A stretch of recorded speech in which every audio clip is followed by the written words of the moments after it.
There is something insidiously subtle and quietly destructive in how addiction creeps into our lives. At first, you barely notice it. It doesn't always appear in the form of a needle or a bottle.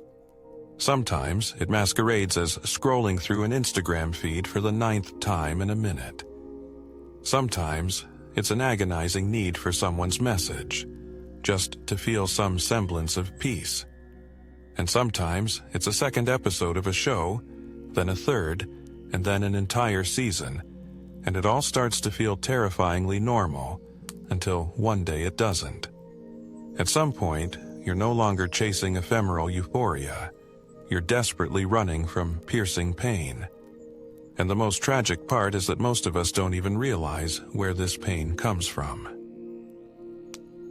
If you were to ask the eminent Canadian psychologist Carl Jung about treating addiction, he wouldn't start with detoxification. He wouldn't even focus on behavioral patterns. Instead, he would ask about your soul. For Jung was convinced, addiction isn't the problem itself. It's merely its alarming symptom. We exist in a world that seems chronically dopamine deprived, yet obsessed with endless stimuli. Our brains desperately try to feel better, but only hopelessly flounder in a vicious cycle. Dopamine, the very neurotransmitter we associate with motivation and reward, becomes depleted. And this happens not only because of our actions, but, more importantly, because of a profound misunderstanding of ourselves. Carl Jung, the profound thinker, precisely defined this state as a disconnection from oneself. Not from your everyday persona, not from the role you play in society, but from your true, deep essence, the very source of purpose, creativity, and meaning in your life. For Jung, addiction isn't merely a harmful habit. It's a deep spiritual thirst, a desperate cry from the depths of the unconscious. It's a cry not so much for relief, but for wholeness. He emphasized, any form of addiction is bad, whether the drug is alcohol, morphine, or idealism. He saw the root of the problem not in the substance or phenomenon itself, but in the gaping void within. Unfortunately, this is where most modern approaches to addiction fall short. We focus on treating the symptom, on eliminating the harmful habit, but in doing so, we miss the person themselves. We desperately plug the leak, but completely ignore the deeply cracked foundation upon which an entire life stands. Jung asserted that true, lasting healing is only possible when we find the courage to look deep within, into those shadowy corners of our soul that we have so diligently hidden and buried, into those parts of ourselves that evoke judgment and fear, but which are actually desperately pleading to finally be seen, not silenced. And if this thought seems too heavy, almost insurmountable, know this: you are not alone. Because here's the astonishing truth. The shadow isn't evil. It isn't something perverse. It's merely suppressed, unrealized energy. And, by a great irony, it is precisely in these seemingly dark depths that our path to healing lies. But here's what's truly astonishing. Jung didn't just leave us a body of theories. He bestowed upon us an invaluable map, a psychological and spiritual compass, an entire arsenal of tools, so we could begin to piece together what was once lost. These tools are the keys to deeply understanding why dopamine, this vital element, has vanished from our lives, and how to learn to live in a way that naturally restores it. Not in a frantic chase for fleeting pleasures, but in harmonious alignment with our true purpose. We will delve into this arsenal, exploring practical methods, spiritual practices, and even those you can begin implementing today. You will learn not just how to treat addiction, but how to finally hear and understand the part of yourself that has been so desperately calling out through it. So, if addiction is merely a symptom, a cry from the soul, and not the root problem, than what truly lies at its core. Let's talk about dopamine, not as a buzzword, but as a crucial messenger of our inner world. Dopamine is far more than just a feel-good chemical. It's an unstoppable spark, the driving force behind every action, making us feel truly alive. It's the engine of motivation, the sweet anticipation, and the well-deserved reward. Think of it, a long-awaited call or a new message, the first melt-in-your-mouth bite of a favorite dessert, or a warm, enveloping message saying, "Thinking of you." But when dopamine levels drop, the world around us dims. Life becomes gray, lifeless, and flat. It is at this moment, in this devastating void, that a relentless craving is born. Before we get swept away by endless Netflix binges or the comfort of fast food, it's worth realizing, dopamine depletion rarely starts here. Its roots go much, much deeper, to the very core of our becoming. It originates in the grip of emotional suppression, in an environment where being oneself was an unaffordable luxury, where the true self paid dearly for its existence. Perhaps you were forced into the role of the good child, the unshakably strong one, or the savior, always ready to sacrifice themselves. You learned to meekly push your own needs aside, believing it was the only path to survival.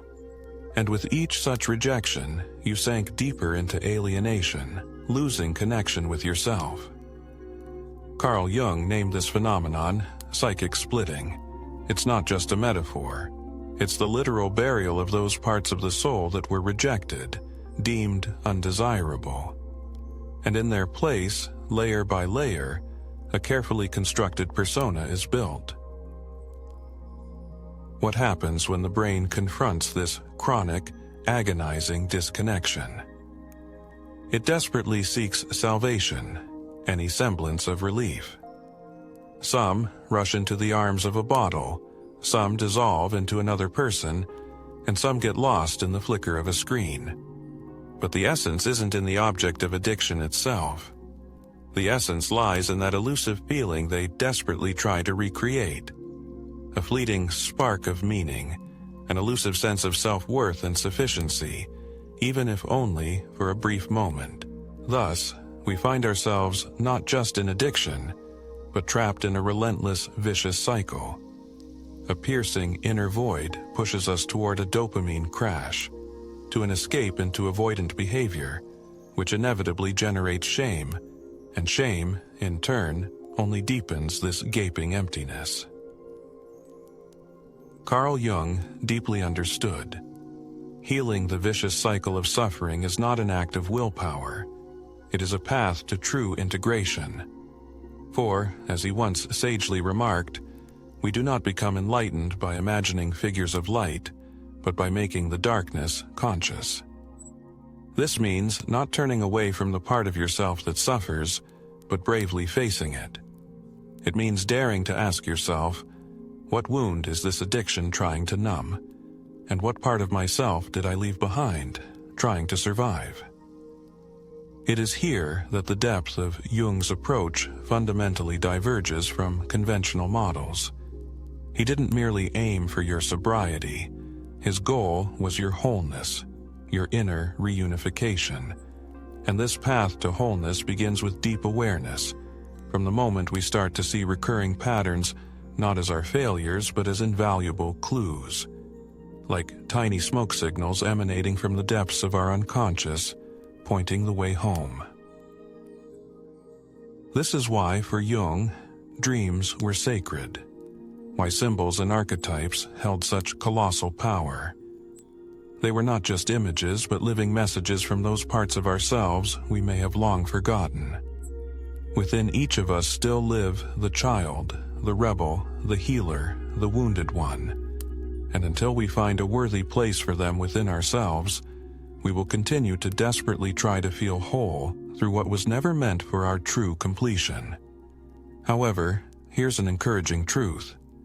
The very moment you stop perceiving addiction as a personal failure and begin to see it as a profound message, that's when your true healing begins. Your addiction is not you. It does not define your essence. On the contrary, it's a complex survival mechanism your psyche carefully constructed to shield you from a deep pain you once couldn't cope with. But now you are ready. Curiosity has awakened within you, and that is absolutely enough. It's time to unveil 3 powerful tools, practical, spiritual, and soul-nourishing, that will help you reconnect with your true, deep self and finally understand what truly lies behind these obsessive-compulsive patterns. Remember, these tools don't ask you to fight addiction. They offer something far deeper, to listen to it. Our first tool is shadow work. Perhaps the most revolutionary idea of the great Carl Jung was the concept of the shadow. This is the hidden, secret part of our psyche where we conceal everything we've ever rejected, denied, or condemned within ourselves. From burning anger, deep sorrow, biting envy, and piercing fear, to seemingly innocent desires, to be strong, loved, or simply seen. These rejected parts don't simply vanish.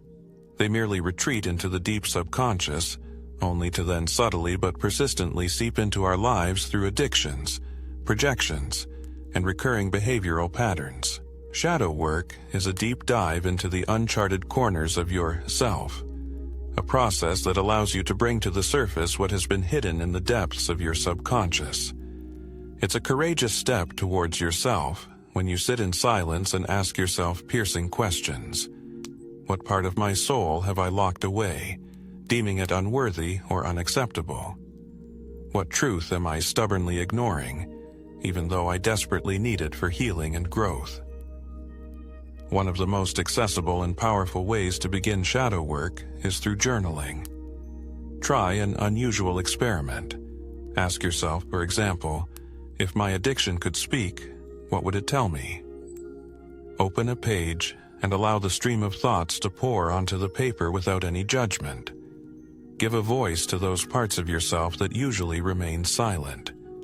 You will be astonished to discover how much bitter or liberating truth lies just beneath the surface of your consciousness, waiting to be heard. A second, equally powerful tool for encountering your shadow is breath work.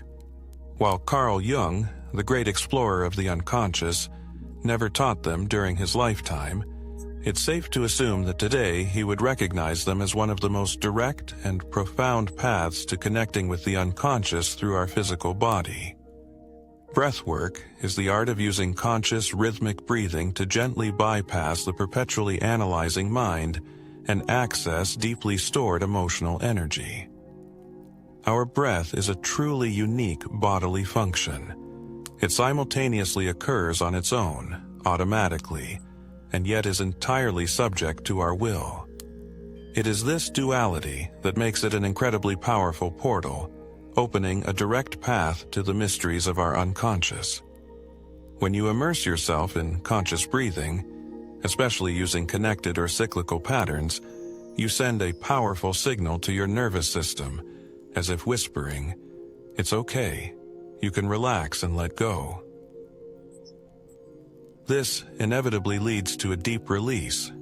Buried emotions, unresolved traumas, and even long-forgotten memories surface. People react differently. Some weep uncontrollably, some burst into unexpected laughter, some begin to tremble, and some achieve a clarity they've never experienced before. This isn't just a superficial emotional detox, it's a deep psychological integration, where you clear energetic blocks that addiction so desperately tried to suppress. Addiction suffocates and hides. Breathwork gently reveals and heals. Sometimes, even a single session is enough to realize a stunning truth. What you so passionately craved wasn't an external substance. It was yourself, your true living essence. Moving on to tool number 3, symbolic ritual. a living dialogue with the soul itself. As Carl Jung wisely observed, the soul speaks in images. Herein lies the incredible power of symbols, dreams, and rituals. They don't bother with the logic of the intellect.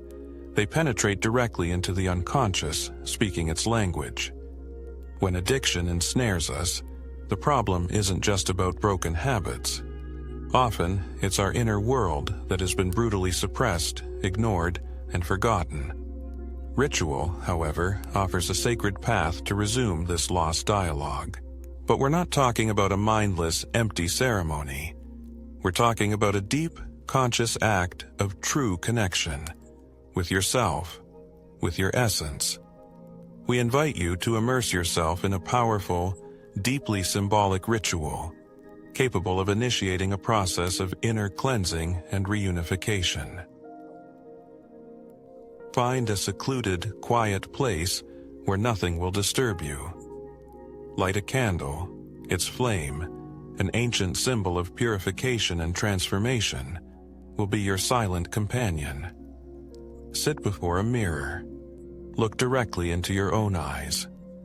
Not to judge, not to criticize or look for flaws, but simply to see yourself, to witness your true essence with boundless kindness and acceptance.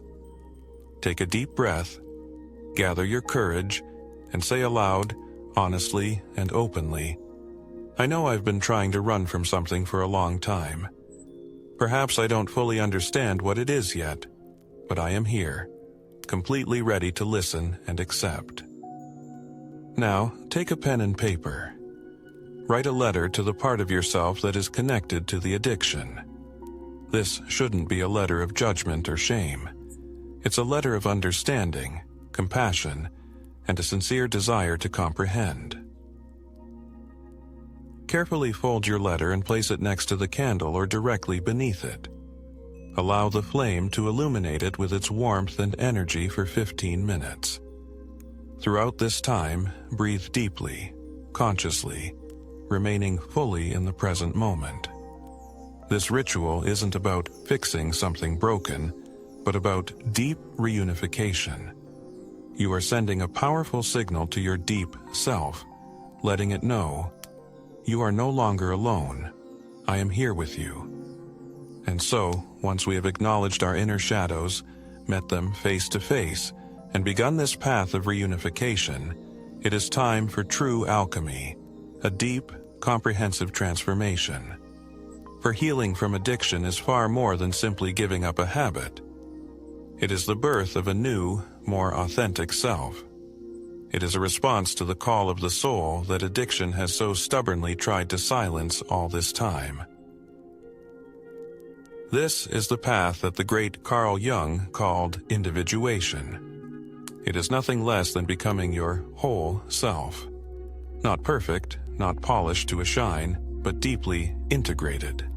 Look, most people mistakenly believe that healing is about returning to who they were before the addiction. But Carl Jung, with his characteristic insight, would open your eyes. That version of you was already fragmented, already disconnected, already suffering. It was not your true foundation. The goal isn't to turn back time. The goal is to go through this experience, to break through to the other side and become that deeply transformed version of yourself, to which, paradoxically, addiction itself was leading you. That version that feels whole and self-sufficient, without the slightest need to escape. But how does this profound philosophy translate into our daily lives? Let's explore. Let's start with the first, and perhaps most fundamental step. Create a life that nourishes your soul, not just fills your schedule. Jung deeply believed that the lion's share of our neuroses stems from an unlived life. This includes soul-crushing work that drains you, relationships that silence your voice and true essence, routines that leave your spirit unexpressed, trapped in a cage. Remember, healing doesn't happen in a vacuum. You heal within an environment that, like a clear mirror, reflects your authentic truth. So, pause, take a deep breath, and honestly ask yourself, what in my life is still feeding the addiction, and what conversely empowers my authentic self? Start small, with gentle touches to yourself. One conscious choice a day, one truly honest conversation, one moment dedicated to creativity, one boundary you dare to set and protect. These aren't just exercises in self-discipline. They are profound, healing acts for your soul. Step 2. Let meaning be your compass, replacing endless stimulation. Addiction, like a weed, takes root in the soil of a life oversaturated with external stimuli but catastrophically lacking deep connection. We scroll through screens instead of genuinely conversing. We consume content for hours instead of pausing to reflect. We endlessly consume, forgetting what it's like to create. So, instead of agonizing over the question, how do I stop this habit immediately?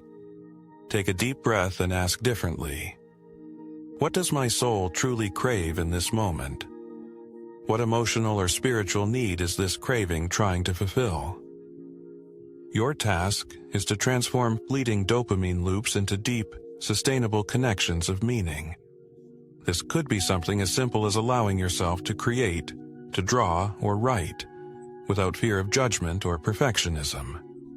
It could be a moment where you sit in silence and honestly ask yourself, what am I feeling right now? It could be diving into a book that not only entertains but deeply moves and makes you think. Or it could be time spent with those who can create a true, accepting space around you, rather than just exchanging platitudes. When your life transforms into a safe haven, where your authentic self is not just tolerated but genuinely welcomed, you will notice the grip of addiction steadily loosen, losing its power. Step 3. View relapse not as failure, but as a message. In moments of setback, do not blame yourself. Instead, perceive it as a signal, an important message from your inner world. The great Jung unequivocally stated, "The path to healing is never linear. The unconscious does not move in logical, straight lines. It is like a spiral. It circles, returning to old patterns again and again, until they are truly recognized, accepted, and integrated into your new reality." A relapse is not a defeat, not a cause for shame. It is, rather, an invaluable signal, a message from your soul. We missed something. Let's pause and look at this anew. You haven't regressed to the beginning of the journey. No, you've simply descended to a new, deeper turn of the spiral. But this time, you are not alone. This time, you have invaluable tools, strengthened awareness, words to express yourself, a supportive community, and most importantly, boundless self-compassion. The true miracle blossoms when what once held you captive becomes a bridge back to yourself, when what seemed like an insurmountable force that broke you turns into a wide-open door to genuine freedom. This is not merely healing or self-improvement, but the deepest individuation, your grand homecoming, the return of all your lost parts, the shadow that lurked deep within, the innocent child yearning for play, the fervent artist seeking inspiration, the fearless dreamer, the truth-seeking spiritual wanderer, and their gentle, harmonious weaving into a single, radiant, fulfilling life. If you've been looking for a sign, this is it. Right now, this is the beginning of your magnificent return to yourself. You are not broken. You are being reborn, finding your true form. Your authentic self patiently awaits you, ready to blossom.